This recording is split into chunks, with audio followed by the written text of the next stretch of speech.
This is the Okayest Hunter podcast.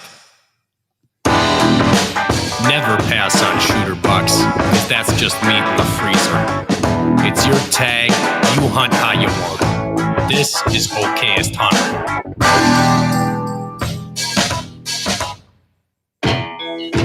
Oh, I don't want that one. I want... Okay. No. Well, that's good. Okayest Hunter.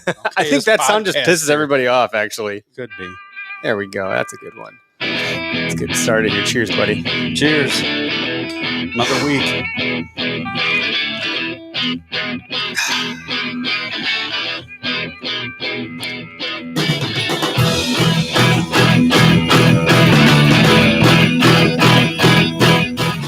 All right, now that we're all freaking psyched up, welcome to the Okayest Hunter podcast, coming at you from, well, the one and only Okayest Hunter podcast studio. Here we are. And our show is presented by Spartan Forge. If you haven't heard of Spartan Forge, damn it. Bill forgot to give me, I'm throwing him under the bus. He forgot to give me the discount code, but I forgot to ask and remind him because he's busier than me. One hand washes the other. You can still use code W2H for 20% off. Let's just do that so we can save people some money. But head on over to SpartanForge.ai. They are the one and only platform that exists to help you predict when deer are going to be on hoof and how they're going to be moving. Among other things, historical weather data, a journaling feature. It's for ambidextrous people. If you want to toggle the features to your left hand or your right hand, depending on how you're holding your phone, it's all pretty cool stuff. So be sure to head on over. Friends of the podcast, I just poured up some Drop Time Spirits. So, cheers to that. For the folks that have been in the studio with us, they've got to try it. Yes, they have. I don't think anyone said anything bad about it yet. No, it's good. It's good stuff. I hung out of the Latitude saddle and did the cold shot challenge. Mm-hmm. Do you want to tell everybody what the cold shot challenge is? You should tell them. It's your deal. Well, for those that don't know, the cold shot challenge is the rules are, there are no rules, but this is how they go. Because I started the freaking video. The rules are, there are no rules. But here they are. But you get half. There's a framework of something half going a on jag here. on, have your wife hold your phone and video you, Yep. and then you crack another beer. No, it's the same beer. Same beer. So you crack your beer, take a swig, shoot your bow, walk up to the target, see how you did. Cold shot, right? One shot. You haven't done this yet already, so you're not sure if you're dialed in or not, compared to yesterday or whatever. And then you chug your beer after that. And that's the cold shot challenge. # cold shot challenge. Number of people are doing it. Might want to hop on the bandwagon. Bandwagon jumpers. Do it. It's fun. Chugging the beer was the hard part. I'll tell you that right now. I am not built I drink enjoy it. I don't drink it to chug it. All right, before we get totally into everything here, what I'm going to do is we're going to do our oh geez, sorry. That's all, folks. Random winner. Random winner. Wheel of names. Here we go. I'm going to put in a wheel of names, and for everybody that called in last week, and I already see we got a couple calls in queue, so I promise, guys and gals, we'll get to you. Give me just a second. We want to call out, and everyone that called in last week is still also entered into our Where to Hunt. Oh my God, I knew it was going to fucking happen at least once. Our Okayest Hunter swag giveaway. So at the end of the month, at the end of this month, we'll do a drawing for all of the callers to win some Okayest Hunter swag. But for today's drawing specifically, this is for the Latitude Method 2 saddle. All right. So on the live broadcast, what I'm going to do is I'm going to go ahead and share my screen so you all can see that we're not just favoriting anybody or anything like that at all. This is real time. You're going to see who's going to win. So these are all the people that called and got through and talked to us. I think we ended up getting a bunch more calls in queue that we didn't get to or they hung up or whatever. So I can only count the people that actually made it onto the show. And that ended up being 1, 2, 3, 4, 5, 6, 7 people. Okay. So thanks to everybody that tried to call in, and thanks obviously to everyone that actually did call in. What just happened? Why did my session just end? No idea. Hold on a second here, folks. Bear with me. I just accidentally hung up on myself. Hold on here. I know I had 2 callers in the queue. Give me a second. Let's get this uncoagulated real quick. Thank you for calling Call-In Studios I'd have to host listen and to this call nonsense screener for 2 line. seconds. Please enter your show or meeting number and press pound. All right. Sorry, everybody. We'll cut this out of the podcast. This is what happens when you broadcast live. Enter your 6-digit PIN number. Nope, that's not the right PIN number. That was an invalid PIN for OK. Fat fingering it with my mouse. Welcome, host. You are now in the host room and can manage your callers from the Call-In Studio web interface. Oh boy, it's getting Audio more okay. recording Here we is go. on. Dual channel. All right, guys. Sorry, you're back on. Good to go. Hang in there with me. Just let me get through this drawing here and get my bearings, then we'll take some calls. So, okay, let's spin the wheel. Whoever wins this drawing wins a Method 2 saddle from Latitude Outdoors out of Michigan. All right, here we go. The wheel spinning in case you wanted to wonder. Oh my gosh. Could you guess who it is? Just tell them. Well, it's on the screen. That's what I'm reading. It's Luke Oswald with Publicly Challenged, who also hosts a podcast. He was one of our callers last week. So, Luke, you are the winner of a Latitude Method 2 saddle. We'll be in touch. Let us know if you want to reach out, and we'll get you, hopefully, an extra large, because that's what we have on hand. But if not, we'll get you one from those guys. So, congratulations, man. And that's a Method 2 saddle kit. So, it's the saddle, the tether, and the lineman's belt. So it's a pretty sweet deal. It's a, I don't know, north of $300 it's prize. It's a pretty sweet setup. So congrats. I'm going to go ahead and stop sharing the screen, and let's get on with this stuff here. So, whew. All right, we got some calls. Let's do a call. That sounds like fun. Yeah. Then I can stop talking for a second. So we got Tyler Sparks out of Ohio. Tyler, how you doing? Thanks for calling into the show. Good. How's it going, guys? Hey, good. Yeah, thanks for calling in. Now, this is one of those where I don't know if the people on Instagram can hear you or not, so we'll find out. They'll let us know. What are you looking forward to this season, bud? I guess so. Honestly, I got a lot of new pieces of gear this year. I'm excited to try out. Got a couple gear that I've been after for a handful of years that, it's just more paint, hoping something works out more in my favor than theirs. Yeah. Hell yeah, man. I know how that goes. What kind of gear? Because I got some gear I'm going to be trying out too. I'm really excited about it, actually, so I can totally relate to that. So this year I'm getting a little bit more into the self-filming stuff, just to kind of document a lot of the hunting my dad and I do. It's kind of the one thing he and I share. So, wanted to kind of find a way to capture those memories. And then, got some of the new tethered one climbing sticks to get a little bit more versatile this year. Actually this past weekend at a Mobile Hunters Expo, ended up winning an altimeter, which was pretty sweet. Threw that on and actually posted a video of it to my Instagram, I think Sunday. But it was absolutely awesome getting to mess around with that thing. I'm excited to use it out in the field. Cool. What about you? No, you go first, Greg. You're the lady. You're the lady. You're the lady. Beauty before age. I got the Method 2 saddle for me, so that's new. Same. That's a new thing for me. And then I'm going to be using the new Lone Wolf custom gear, the smaller platform that they have with their the double sticks. And then it'll be, I knew the callers they wouldn't be able to hear the caller. I don't know why that's a thing. Sorry guys. On Instagram, you can head over to Facebook or YouTube to hear it. But I'm excited. I'm excited to try that. It's all going to fit in a backpack. It's going to fit in their XOP backpack. So I'm going to be hunting effectively out of a backpack. As long as I got that in my truck, I'm good to go. I'm really excited about it. Especially if you saw what I was hunting out of previously. Yeah. Short of what Greg lent me last season, which was a really good buffer into what I'm getting into, I think. Mm-hmm. Yeah. I built my own platform, so we'll see how that goes this year.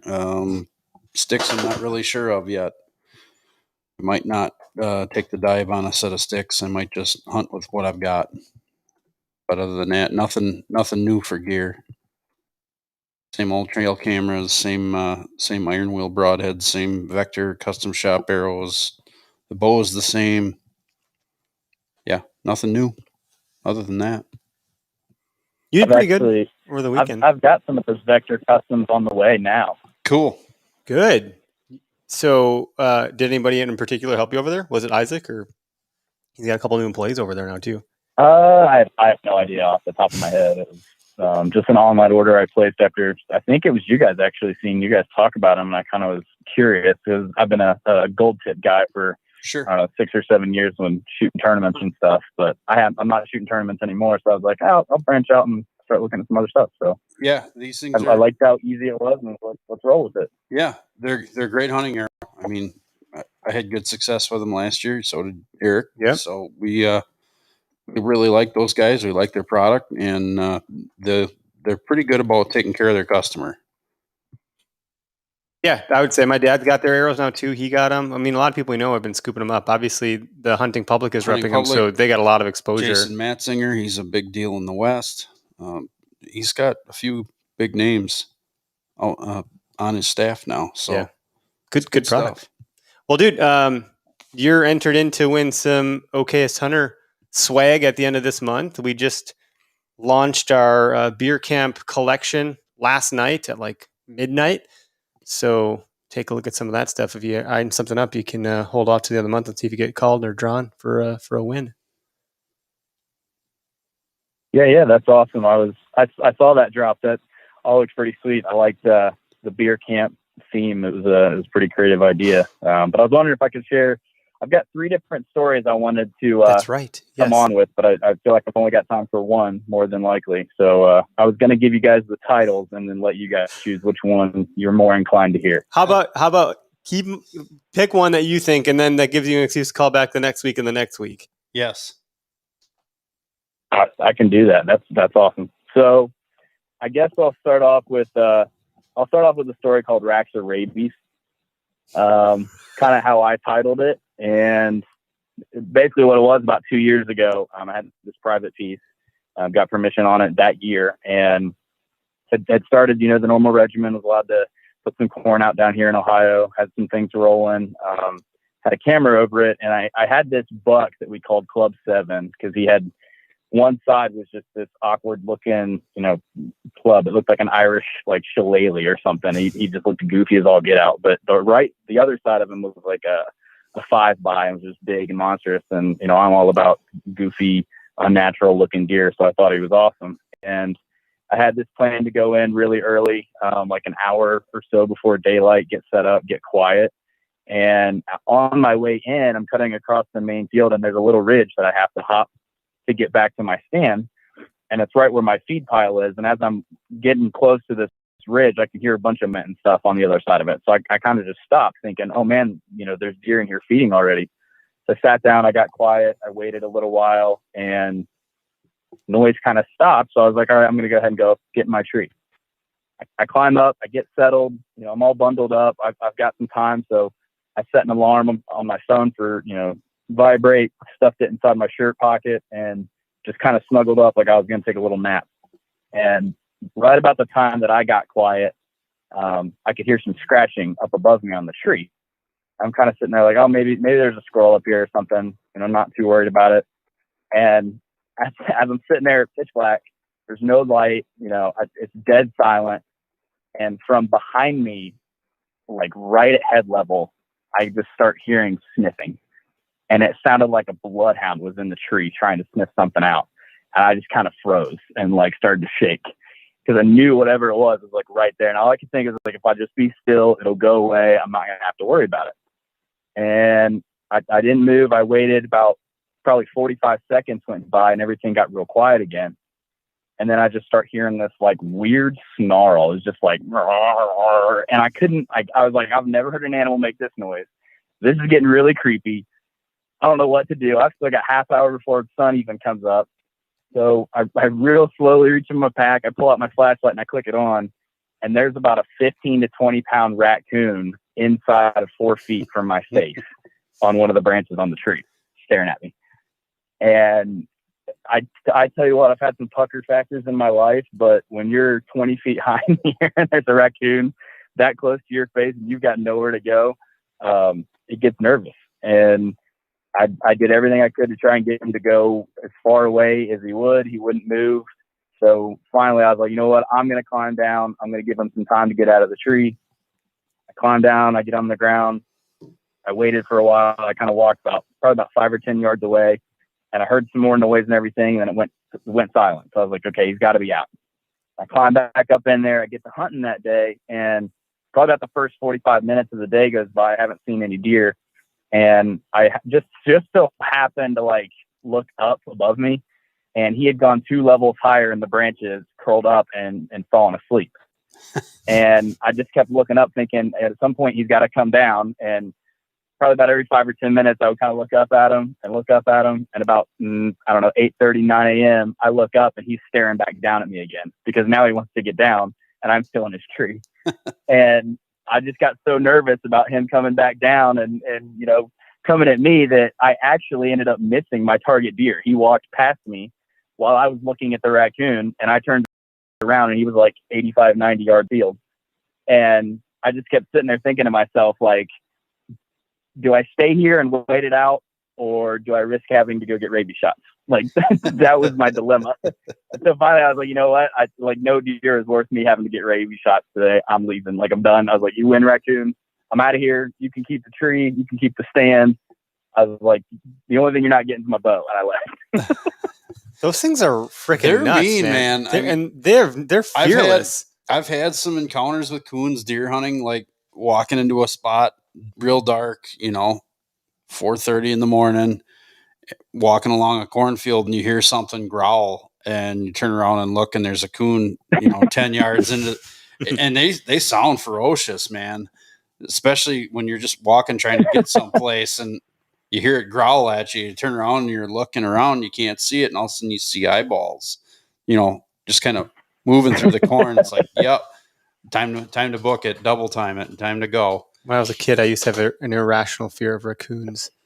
I thought they were under my bed. So anytime I'd go to the bathroom, I'd like sprint to the freaking bathroom like a bat out of hell. Yeah. I was like, they're going to get me. Freaking My dad's had some good encounters with Raccoons coons under too. the bed. Yeah, raccoons under the bed, raccoons in your tree stand. They're my everywhere. God. Trash pandas. Yeah, I went camping with my wife once, and they like learned to unzip one of the freaking bags we had the food in. I was like, No joke. Oh my we gosh. had that happen camping too.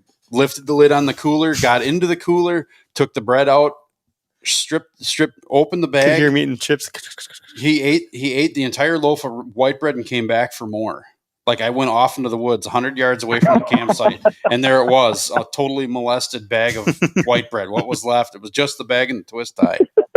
There goes my carp fishing Man, bait. yep, they're relentless. They will stop at nothing to get food. Tyler, we look forward to hearing your next 2 stories over the next couple weeks. Yes, Don't be shy. Please call back. We'd love to hear from you. Definitely.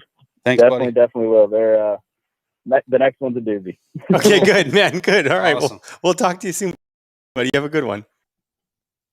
All right, we'll see you guys. See ya. All right, we got another caller. Cheers. That was a really good. I wouldn't know what to do either, man, honestly. My dad got good at kicking them out of the tree when they'd come after him. So, Crazy animals. I wouldn't get rabies either. no. We got Dr. Portman in Georgia. You got an Okayest Hunter story to share with us tonight?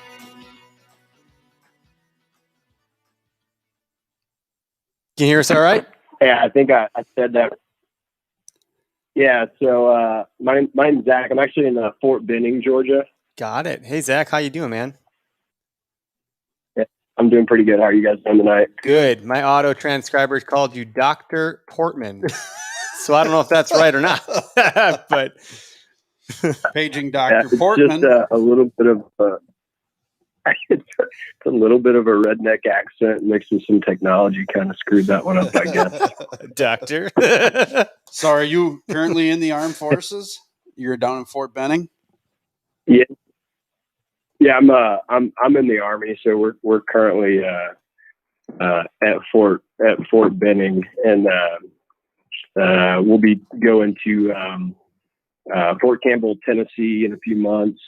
Or Fort Campbell, Kentucky. It's like on the Tennessee-Kentucky border. Sure.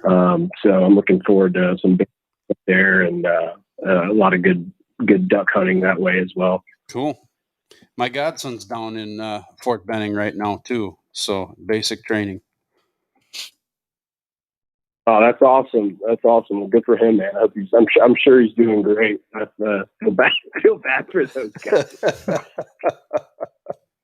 Yeah, it's going to be a bit of a shock. I mean, I don't know. We're in for some hot weather right now, so, but I'm sure it's a little bit of a shock to his system from Wisconsin weather down south and training in that. So you got a story, it sounds Yeah, like. it's really brutal.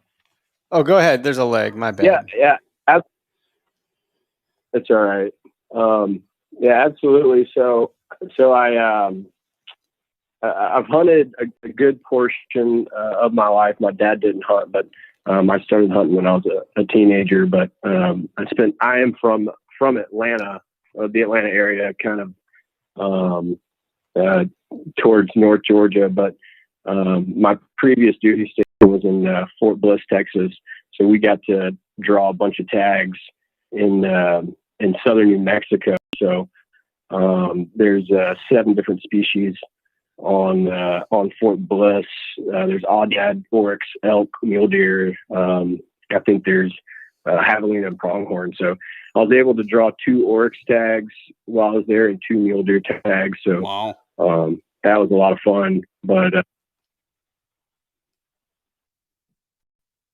Uh-oh. getting back to There you are. getting back Server's dropped. to spinning, we were kind of You're good. We got you. Keep it rolling. getting back. Yeah, getting back to that Eastern hunting, and so I was all excited. We got here in January, and I was all excited to hit turkey season up. So the way it works when you're on a military post is like Department of the Army civilians, and then service members and certain dependents will be able to access the training areas to hunt, depending on training, whether it's open or not. So it's kind of like public land. You're fighting with a bunch of different other guys that are trying to hunt at the same time. So of course, turkey season was no different. But I did a lot of the scouting that I needed to do, and even though it was new property, I got on Onyx and found some spots that I thought looked pretty good.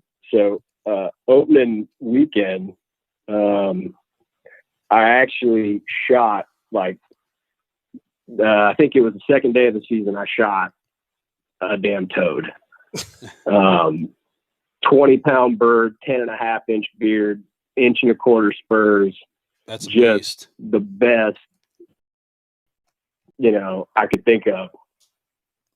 And so I got my grip and grin with it, post that thing on social media. So excited to post it. I don't know if you guys kind of ever killed a bird like that, but just when it all happens, it's just like great. You know what I mean? Mm-hmm.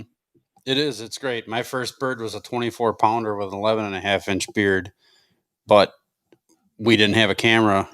I was 13 when that happened. My parents didn't have a camera at the time, so I plucked it and cleaned it up and ate it.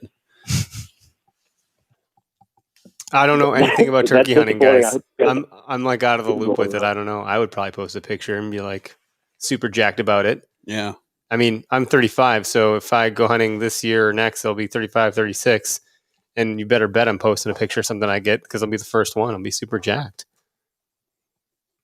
Greg's gonna have to teach me how to do everything. So I was coming off that high and was like, oh man, I know what's going on here. So I was keeping my work schedule was really good to where I was able to I think I hunted 23 days out of the year. So I was able to really be in the woods, and all of it was by myself. And I was hunting down a kind of a logging road. So what I would do is I'd go ahead and park and then just walk the road and just, throw some clucks and just see if I could get anything to respond. And I kind of coming over this ridge, and I think I pulled out a slate call. And I hit it a couple times and just heard a pow, good gobble come from up the hill from me. And so, that heart starts pumping, and you don't know what to do. Should I sit down? How do I set up? You know, where can I get the best shot? And before I could let another cluck out, he gobbled again. So I just went and sat on the side of that road really quickly. And I sat there for like 10 or 15 minutes, and he kind of gobbled, but wasn't moving. So, you know, I'm not a very good turkey hunter, apparently. And I got up and started walking down the road just to get a little closer to him. And I came around the bend, and here he comes, just running straight at me. And what's funny is he was gobbling like he was the man, but it's a Jake with like a 4 or 5 inch beard, but he's a legal bird. Yep. And I just sat down basically on the road and was hoping that he would stop, and he's just running down right at me. And I'm waiting for him to stop, but he flushes a little bit. And look, all right, it all happened really quick, and, you know, wish I could have done different. But so I shoot him, and he was definitely crippled up, right? And so he's sitting there. I go to see him, and he's crippled, and I'm like, all right, well, let's go ahead and dispatch this bird. But he's not going anywhere. And so I'm probably 10 or 15 yards away, and I shoot right over his head. Okay, so that's my second shot. And so I'm in my head going, I may have, you know, torn up a little bit of meat here. Let's try to avoid some more meat damage. And I shot right over his head again. And that was my third shell. Shit. And so I'm sitting there in the woods looking at this Jake, and this Jake is looking straight at me. And I'd like to tell you that I had another shotgun shell in my pack. But I definitely killed that turkey with a pine tree stick. Yeah. Shut up. Oh my gosh, that's I've seen that savage. done before. It ain't pretty, but you know, you do what you got to do. Look, I felt bad, but I don't think the Georgia DNR put it in their rule book that sticks were a legal means of take. So I felt bad, but learned for that one. But that was a pretty okay moment there by myself in the woods. We all have them. I mean, if you were hunting like way back before there was any civilization or society to uphold any sort of rules or regulations, you do what you got to do to kill the bird, man. If you were on like, what's that, Naked and Afraid or Survivor or anything weird, I feel like that'd be totally permissible. You'd freaking tackle that thing, and you got to eat, right? Yeah, absolutely. He ate pretty well, and it was a long walk back to the truck. But I think from a very high, shooting a rope dragon tom to killing a Jake with a stick, I definitely felt a little humbled. It's funny how life has a way of doing that to you. In weird moments. Yes. Yeah. That's a pretty wild story, dude. And Right. where was that out of again? What state were you hunting when that happened? So that was Georgia. That was this spring. So that was in Columbus, Georgia, Muskogee County. So, Well, congrats on getting that bird, getting it done. Whatever means necessary. By all yeah, any means. don't worry. I mount the Jakes too, so I've got his fan up on the wall just like I do that Tom. I say out of respect, I feel like that bird deserves to be up on the wall, Yep. if nothing else. You bet. Took it like a champ. Well, dude, thanks for calling into the show. Yeah, 100. I was going to say, I got your name down, so you'll be entered into the monthly giveaway. Make sure you check out our latest beer camp collection we just put up, and we'll be drawing a winner at the end of the month for a shirt of your choice. So whoever wins, they'll get to pick whatever they want. Thanks so much, guys. I appreciate it. Yeah, Thank man. you. Have a good night. We Have a got a good couple one. more callers here, so we're going to keep her moving, and we'll just keep doing this in between because it sounds freaking cool. Get everyone kind of reinvigorated, or what's the word I'm looking for here? Revived? I don't know. We were on Instagram Honestly. Live from my phone, but it you guys on Instagram couldn't hear the caller. So it had to be pretty boring for them to not be able to hear who was talking because they're just watching us sit there and nod our heads. I hope Instagram, they can hear all the sound effects and us, just not the caller. So I hope Instagram changes their streaming stuff soon because it'd be really fun to be able to reach everybody on Instagram like we do on Facebook and YouTube. But we got a couple other callers here. We got Drew calling in to share a quick story. Let's see who's been holding on longer. Looks like it's 8 minutes for Drew. Hey, Drew, you're live on the Okayest Hunter podcast. What's going on? Nothing much, guys.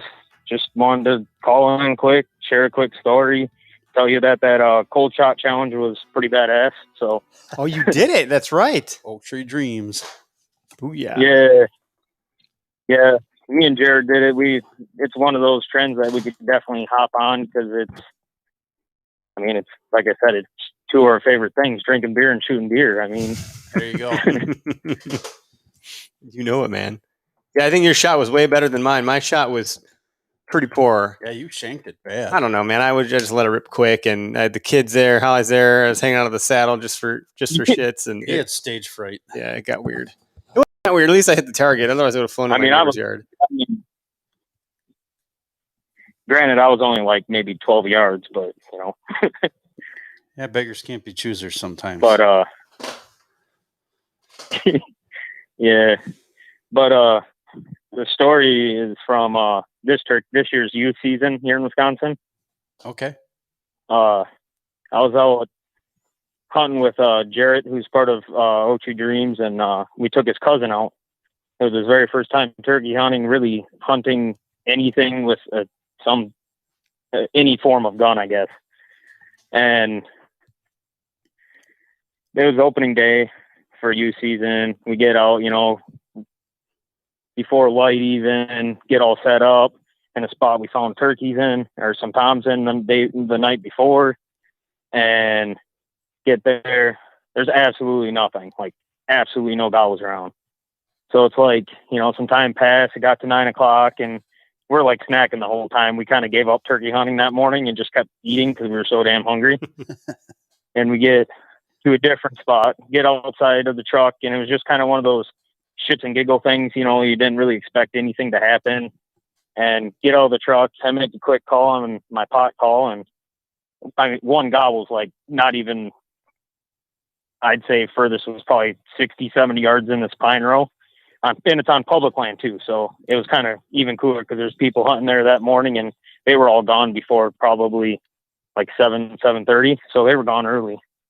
And so we quickly sneak inside this little pine row, get all set up and whatnot, and I'm sitting up by his cousin Caden because I've been turkey hunting before a little bit more longer than what Jared had, so he wanted me to coach him through it and whatnot.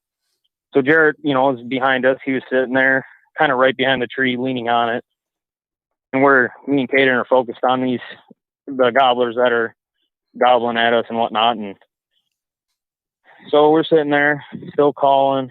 And they're just hammering the ones we got in the beginning. Well, then, we had a gobble like maybe 50 yards to our left then instead of our right, were the ones we were paying attention. And it literally scared the shit out of me. Like, it wasn't expecting anything like that because, when you're focused on one thing and all of a sudden something happens in a different direction, but, you just get startled. Well, they come in. We have probably every turkey in this little small public land spot.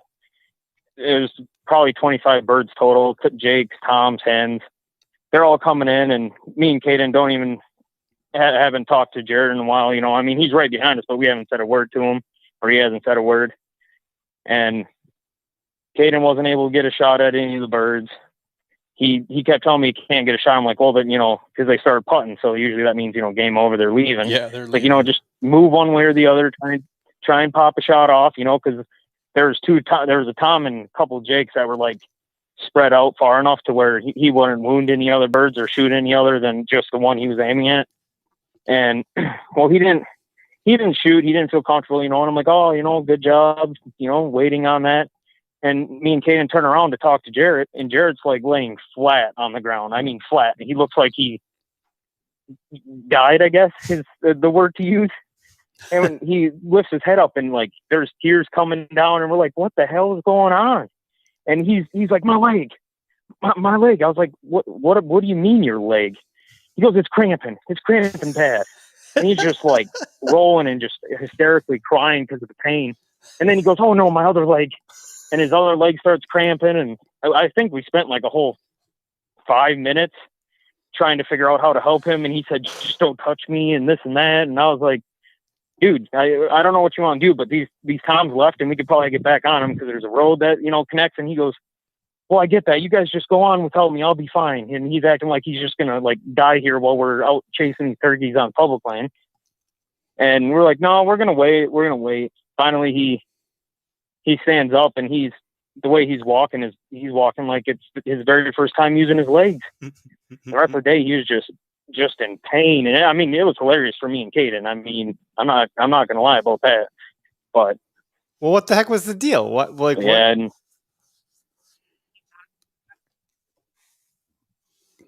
what like with his cramp? Yeah. I don't know. At some point he got a cramp in his leg and he just didn't move because of the turkeys, being a respectful hunter, I guess, to not screw it up for his cousin, maybe. Sure. I don't know, but I probably would have tried and fixed it because he said he had that cramp for like 15 minutes in, like before we even noticed him laying back there on the ground. So I don't really know what happened, but it's not like he had some sort of other incident. Kind of got to be there in the moment. Yeah, no, it sounded pretty damn funny. Like, my leg. Yeah, it's like, did someone shoot you? He'll probably kill me for sharing that, but hey, it was hilarious. What happens in the woods doesn't always stay in the woods. That's right. Especially when you're with buddies that are about to not always. That's right. That's pretty damn funny. That is a pretty great story, dude. That's like a deer camp story that you'll probably tell for years to come. Remember the freaking time you fell over because your legs were cramping, sissy? That hurt, man. That would hurt. Yep. That's great. Mm-hmm. Good to hear from you, Drew. Thanks for calling in, buddy. And thanks for doing the cold shot challenge. Yeah, no problem. Yeah, no problem. That was fun. I'll definitely do any challenge you guys got like that again. So, all right. There'll be more of it in the future. We'll see what we come up with. Have a good one. All right. Yeah, you too. Thanks, guys. Bye. Thank you. Bye. Bye-bye. All right. We got another caller. Who do we got here? Oh, we know this guy. Who this? We just talked to him the other day. This is Nico with The Hunt. What up, Nico? What's going on, guys? Welcome to the show. How you doing? I'm doing all right. Getting some pack stuff situated out for Colorado, trying to figure out which bag I'm actually going to end up taking. But everybody's calling in with these happy, funny stories. I got one that kind of sucks from last year. I figured I'd share with you guys. Let's hear it. Are you gonna bring us down? Do we got to pour another drink here, or what? I'd pour a tall one. All right. I'll crack my. I'd pour two. Oh, Jesus Christ! All right, I hope we're not gonna cry at the end of this. I'm out on public land, get out early, right? And I'm thinking, oh, it's a banger of the day, crisp morning, get out, hunt. I don't see nothing. Pack up, get back out to another spot, get set up early, setting up all my camera gear, right? And so let me lay this one out for you. Stands about 20 foot up, looking out over a river or a creek bottom, pine flats on one side, oaks on the other, and you're sitting right in between, right where those two tree lines change into each other. And there's scrapes, just scrapes and rubs about 30 yards as far as you can see. Fresh. Big old white oaks all over the ground. This is a spot. I'm out there hunting for about an hour. I was out there early, like I said, getting my camera gear and everything set up, and I feel the wind change. The thermals kind of pick up and start pulling down instead of up. So real quick, I tear all my stuff down, jump across to the other side of this little road that I'm sitting in, so that my scent's going to get pulled down into the creek. And I get my lone wolf set up, kind of halfway get my camera arm just attached to the tree, and I do the good old draw your bow and look around and make sure there's there's no limbs or nothing in your way. Mm-hmm. And I always knock an arrow because I'm scared to death of dry firing my bow, and I just switched to a thumb butt.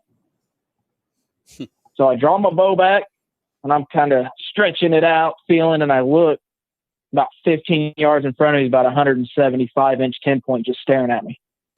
Oh, no. Well, this is and I mean, he's like almost dead on. I'd say his butt's at about 1 o'clock, and his head's like at noon. You know, he's kind of looking at me, just barely off to the side. Feel like it's a great shot. So I take it, and I hit him, maybe a hair low, but he's facing forward, and I'm shooting Valkyrie, 250 grain heads, blows through the other side. He kicks, bolts off through some real thick stuff. And I'm like, man, I just smoked the biggest deer I've ever seen in my life. Call it Jan. He's with the hunt. And he comes out. We look at the blood. Looks great. Blood everywhere. But he kind of shoots down the other side into this creek bottom. And we're like, man, we're going to back out. It's getting dark. We just want to be safe. Maybe it's a little marginal. I don't know. But we call on the dog tracker the next day. And he's running for like, I don't know, we probably ran the dog for about an hour. On blood the whole way. Can't figure out what's going on. And the dog starts freaking out, running circles, barking. We take him across to a field and let him clean his nose out, bring him back. He does the same thing. Starts hitting this area, starts barking. We come up to a gut pile. And that's all there's there is a gut pile. And the stomach and the organs and everything are still there. I don't know if you know anything about when a coyote gets a hold of a kill. That's like one of the first things they do is just rip the insides out. Yeah, they eat the insides first. So we immediately start dreading the worst. Like, what's going on here? You know. And the guy's name's Dustin. He's a local tracker around here, real cool guy. And so he goes, well, let's run the dog back up around in that field and give it one more shot. Maybe somebody shot something. He got switched up. It doesn't happen very often, but we'll rerun it. So we get him up in the field, get him cleaned out, come back, and as soon as we get there, he hits another trail and runs off hard. We're thinking, all right, he's on it. We're real close. And he comes up to a little spike. That spike ended up laying about 20 yards from where that gut pile was at, where he originally came to from my deer. What had happened is somebody shot that spike and it ran into the thicket to die, just like my buck had ran into the thicket to die. Oh, no. And you could see where they drug the buck out of the little spike out of the shatter canes and everything, because there was like a half a trail, and they came on my buck, dropped that spike, grabbed that other buck. I ended up calling the game warden, and by luck of the draw, originally when Jan came out to help me track this deer, he met a guy up at the gate, and he got the guy's number in case we needed a deer cart, just by happenstance. Well, that we called that guy to ask if he had seen any deer or anything. And he's like, oh, no, I didn't see nothing in that. And turns out his nephew had shot a small deer and called him up, said, hey, we found this small deer. Do you guys want it? Is it yours? Oh, yeah, we're going to come tag it. Well, the game warden calls me back and is like, hey, don't let those guys leave. Oh. He said, just keep them there until I show up. The game warden shows up, chatting these guys up, lets them get that spike loaded up in their truck and stuff. And he goes, hey, you guys didn't tag that spike. I said, oh, well, we're going to put a tag on it. He said, well, I need to look through your truck. He gets in there, starts going through their truck. One of the dudes starts freaking out, like texting, trying to make phone calls and that. Warden gets his phone. I don't know if you guys remember last year, but they busted a bunch of poachers. He was part of that little poaching ring. They had found that buck that I shot, drug it off in the shatter cane, and came back at night, gutted it, and took it. Wow. Holy shit. And the warden had pictures and everything. And I was like, can I get this?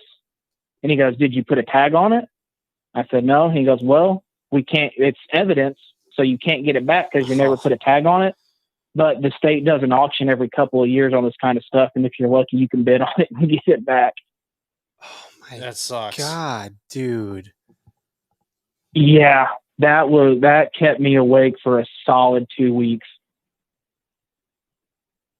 Is there any retribution? Were you able to like go to an auction or like? Oh, it hasn't happened yet. It only happened. They only have it like every 2 or 3 years. Yeah, he so said.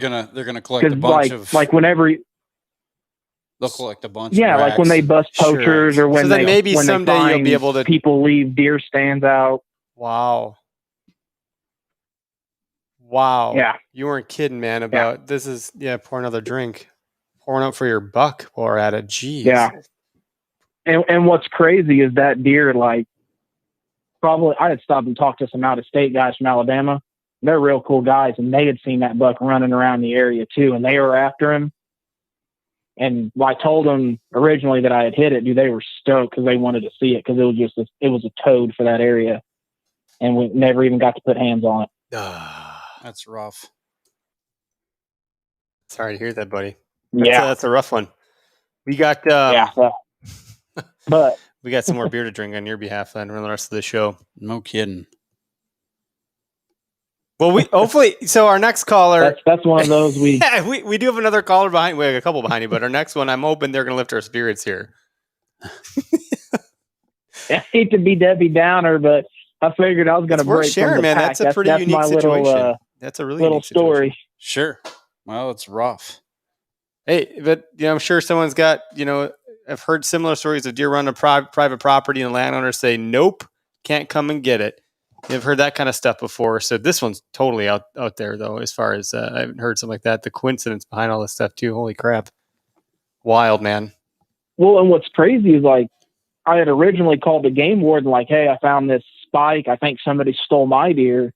Like, what do you want me to do with this spike? And he thought that I was just saying that I found the spike so he'd give me a free tag. And he was, like, super reluctant to even give me the time of day because he thought I was trying to weasel a tag out of him.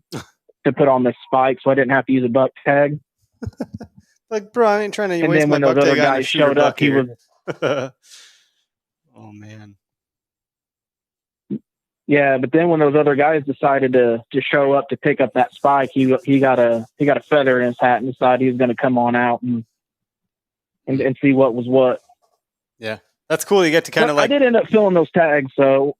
Good. I was gonna say it's kind of neat that you got to like see up close and personal like how they were working that situation. That's pretty cool to be a part of.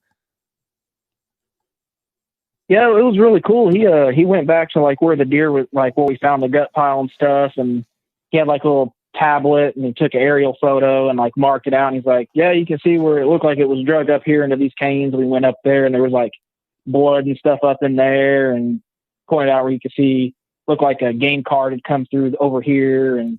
Like, dang, they got it down pat, man. You ain't getting nothing past any of them, that's for sure. Yeah, that's good. That's how it should be. It's freaking awesome. It should put the fear of freaking God in you that you lose your weapons and your right to hunt. Don't do that shit.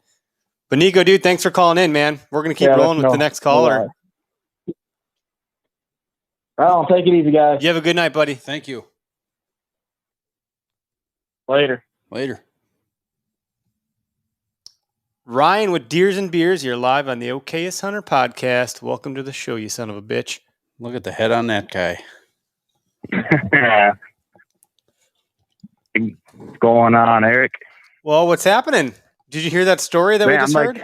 I'm like, yeah, I kind of missed the beginning, but it's like I'm gutted after hearing that. I feel like if you hunt long enough, it like not to that extent, but something like that's going to happen where. You got them, or you think you got them, and you just can't find them.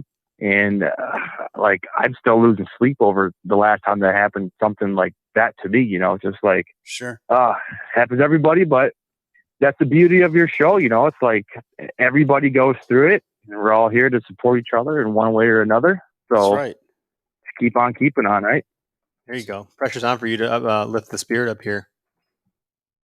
What do you got for us? Oh, okay, I'll try. Let me go get another beer. I was just calling in to say that we love the rebrand and just keep going at it. It's something everybody can relate to. Yes. It's deer camp in a cup. It's deer camp every Tuesday night. Like, it doesn't get any better. So on behalf of all the hunters out there, I just want to say congratulations, guys, and keep it going. Hey, dude, thanks Hey, a man, bunch. That's awesome. Thank you. We really enjoy your content as well, and love chatting with you. And we'll I'll have to message you a phone number sometime here, and we'll have to chat. The Pokemon video you guys posted was That was freaking Absolutely. great. You guys are freaking geniuses over there. God, Yeah, dude, good stuff. Kyle's got the whole TikTok thing going. I think after looking at his outfit the other day on that TikTok, we might have to get him a persona for deer camp here and try to do a spin off or something. But we're having fun, right? That's right. Hell yeah, Well, dude. that's what it's all about. And you guys Everybody did the have cold shot fun. challenge too, by the way. You followed the rules mostly. Thanks for the invitation. I appreciate it. I'll always step up to the plate when it involves beer and hunting. Yeah, I like the little deer you drew. Where on the were you plate. guys? Had to add a little 4-pointer too, a little flair to it. Yeah, bet. You bet. So you guys were shooting your bows this past weekend. Where were you guys at? It looked like a nice little 3D shoot you guys had going on. Yeah, so it was a friend of ours. If you go follow Deer Vein on Instagram, he has family property. It's 110 acres out in the Driftless. Probably, 2 hours from where we're currently sitting. And the terrain change is phenomenal. The topography is, it's big rolling hills, rock faces, and boulder fields, and a lot of hardwoods, and it's just phenomenal property. Streams running on both ends of it. It's gorgeous. So he has ATV trail cut through it, and you're shooting downhill off a rock face, 2 different distances in some cases. Shooting uphill in a stream. Yeah. And a beaver on a log. A carp in the stream. Carp in the stream. You're freaking Robin Hooding up a ravine. Yeah. That's the one where Greg lost his arrow for half a second there. The old poke and hope. Yeah, the old poke and hope happened uphill. I could not see. Did you guys save the coordinates in your GPS for later this year? Oh, yeah. It's fun, though. How many arrows did you guys break?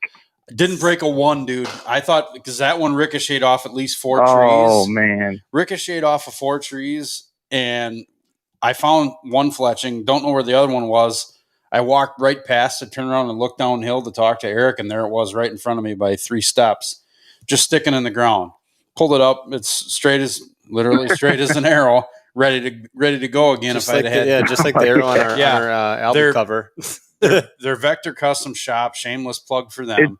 They're durable as hell. They're very strong. They're a heavy walled carbon arrow. They're awesome. Okayest hunters will have a blast with them because they can really beat the heck out of them, and they'll hold up to you missing a few targets. Yeah.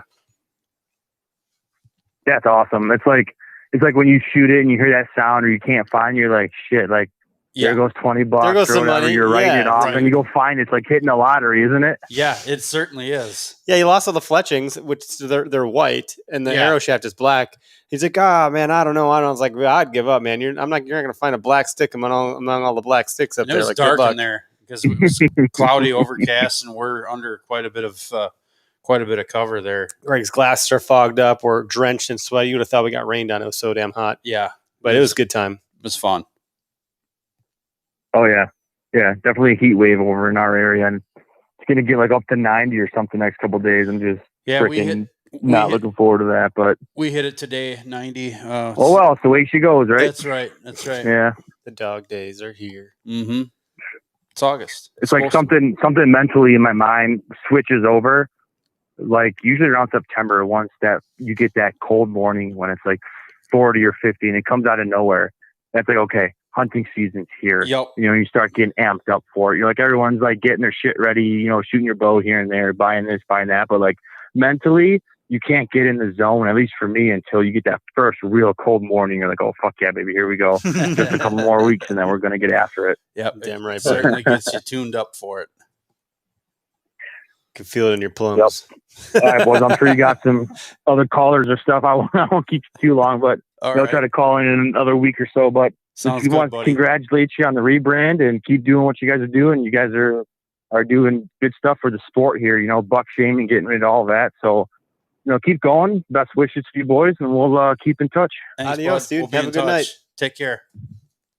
And he was right. We do got another caller. All right, bye-bye. Bye-bye. See you. We got Jason. No, I'm sorry, Joshua out of Canada. Out of Canada, eh? Hey there. Yeah. Hello. What's going on, Joshua? How you doing? Welcome to the Okayest Hunter podcast. You're live. Yeah, nice to meet you guys. Figured I'd give you a call. I've been listening for about the last 2 months now. Okay. Rock on, man. Thanks. Sorry. No worries. It's been a good time. Good. Yeah, no, I was calling in to share an Okayest Hunter moment. Let's hear it. These are what we live for. These, man. This is the best. So this is not last season, the season before that. Where we normally hunt is primarily just fields and fields of like sunflowers or cornfields and just all sorts of farmland more than anything. I was with my stepdad's brother. We're cruising kind of between our sites, figuring like, where we're going to push in the afternoon and everything else when the deer just kind of relax. We're going through, we can see 2 racks above the corn. So like, okay, these are big deer in there. So the rule is for us, whoever spots them gets to shoot them. So hop out of the truck, start making my way there. And I can see a combine in the field because the farmer land we have permission on. So I can see a combine. So it's like, okay, well, I'm going to go try and see, make sure I can actually get a clear shot because I can just see antlers. I can't see bodies. Spend 45 minutes or so kind of making my way. It's like, okay, I have a combine making a ton of noise, so I'm not too worried, but I'm also not exactly able to see the thing. Finally get to a spot where I can see the deer. I watch them start, having their duels for does, and I hear a bang turn off, and my stepdad's brother from probably 250, 300 yards away drops one. The other deer takes off, and everything else. I was like, well, what the hell? I get back to him and say, hey, like, did it move? Like, did it drop? He's like, nope, dropped on the spot. I was like, and he's like, well, you were taking too long. I got bored. I wanted to go to our next spot. Then the kicker to this story is he has bad knees. It makes me go back to the deer and drag it out of 6 foot high sunflowers. Oh, man. I had to drag it like 300 yards to the truck. Oh my gosh. That's rough, man. That's a long drag. So not only did basically you shot potentially your deer, then you had to go drag it for him, and you didn't even get to take it home. That's rough. Yeah. I did all the work, trying to make sure I can actually get a good, perfect shot. He just decides to use the experience more than anything. Drops it instantly, no questions asked, but then I got to drag it for him. And needless to say, those sunflowers were not cut down yet, so it was not an easy drag. No. How tall were they at this point? 6 foot. 6 foot? Holy crap. Yeah, it would have been late November, so like the farmer was taking them down because we got a really weird snowfall. So the farmer was taking them down, and yeah, they were all well taller than I was. Yeah. And I'm only 5'8" myself, but still. Oh, man, that's brutal. What the heck? That was one of the Okayest Hunter moments. Spend 45 minutes making my way through sunflowers just to hear a bang, and I got stuck doing all the hauling. Yeah. Well, good for you, man. You're a good buddy then. You know, if you could drag it out, you did it for him and stuff like that. Yeah. That's pretty cool. That's more than okay. That makes you like a okayer hunter for your buddy. I don't know. Yeah. Well, yeah, that was just one of my Okayest Hunter moments. Figured I'd call in just heard the other guy tell his kind of poaching one there. Like that wasn't a poach, but I don't know. It was my stepdad's brother, so it kind of was to me. Yeah. Yeah. What would you call that? What would you say? There's got to be a name for that. It was a legal poach. A scoop. Scoop you right up from under you. Old guy being impatient. Yeah. Yeah. And it was a nice, like stacked high 6x6. Nice. Jeez. What are you looking forward to for this season? So it took a couple years off of just with life from bow hunting. This year going to go back into it and start trying to really get back into that. See if I can get one before rifle season. Sure. What province are you from? From Manitoba. Okay. Which is like I would be where North Dakota is. Go straight north of there. Yep. Prairie Pothole region. And from Grand Forks. Yeah. Yeah, like from Grand Forks, I'm 4 hours north. Wow. Beautiful country. So Well, welcome back to yeah, bow like, hunting, dude. it's ton of farmland, ton of forest. So yeah, I don't know. I'm super excited and stoked for it. Our season for bow hunting opens up August 29th, I believe. Wow. Very cool. Early. Some of our deer are just coming out of velvet down here. Yeah, ours are still coming out at that point. Like ours usually are hardbone by about October-ish. Okay. Oh, wow. Yeah, that's a minute still from now. Yep. It's not long. It'll Pretty be cool. here. That's pretty cool. Well, thanks, Joshua, for calling into the show. You've been entered into the monthly giveaway drawing. You and our other, what was that, 1, 2, 3, 4, 5, 6-ish callers? I think those 6 or 7 calls. So head on over to okayesthunter.com and take a look at some of our swag and see if there's something you want to eye up. If your name gets called, you'll win. In the meantime, everyone that's listening, head over to okayesthunterpodcast.com and you can see some of our recent episodes and all that good stuff. Thanks for calling in, bud. You have a good night. Perfect.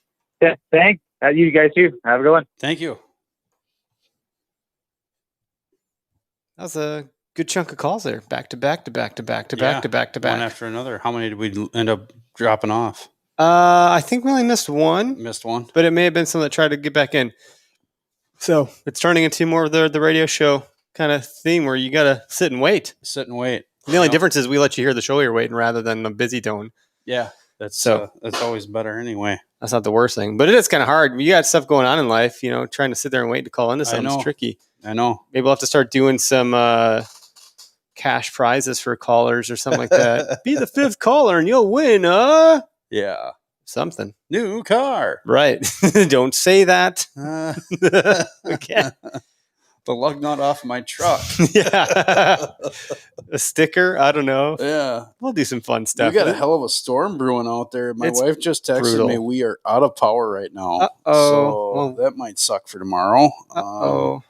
Keep your ice boxes closed there, guy. You're going to have to run into the storm to get your ass home. I'm going to be jetting into the storm. So, All right, folks. Well, on that note, Greg's got to go figure out his power situation. We're done with calls. I don't see any other ones in the queue. no. So with that being said, we'll call it a night. We've been live for a little over an hour or so.